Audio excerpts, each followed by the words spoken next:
Please subscribe. Also press PayPal so we can stay on the air. We're talking about racism, a terrible, wicked sin.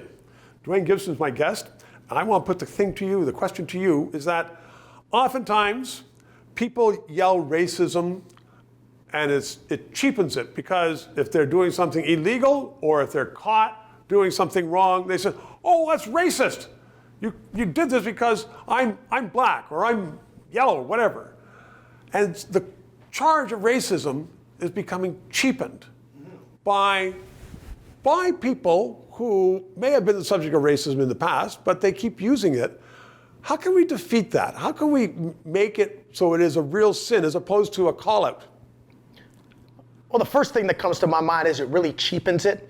And it really hurts me when people use that as a crutch and as an excuse. Yeah. And again, it goes back to people saying, we made no progress. We're going in the wrong direction. And I think of things like segregation.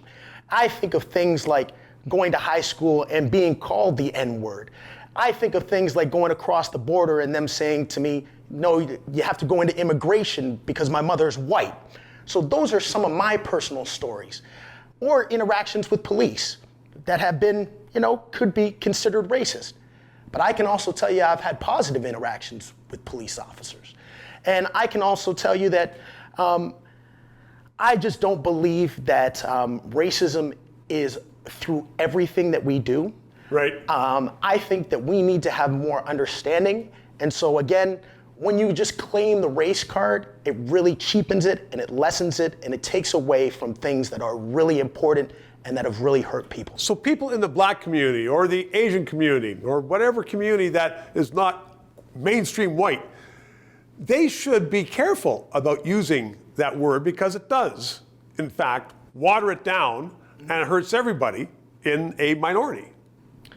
Which word? No, I'm just joking. But yeah, it should. But I think it's really important to have the conversations. Yeah. I know that when George Floyd happened, and I say it like that because it's just become a constant calling card. Yeah. But what I did like about it were more people were having these discussions and communication.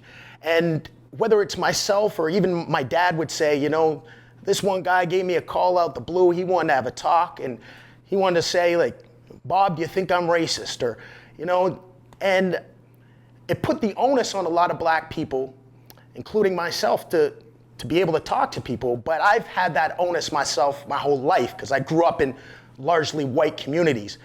But I think it is important to have these conversations so that we can understand each other better. I think you're great at it, which is why you're also not only a rapper, but a motivational speaker. You got it. And good luck with it. Duane, thank you very much. Yeah. 3 minutes. I know that many of you viewers are experiencing tough times with those pointless Trudeau taxes. You're watching every dollar, so are we. We run a very lean operation, which is why I'm asking this question of you now. If you know of any companies who want to advertise on this station, good people watch it, as you know, from coast to coast to coast. Please let us know. And in the meantime, please subscribe and PayPal.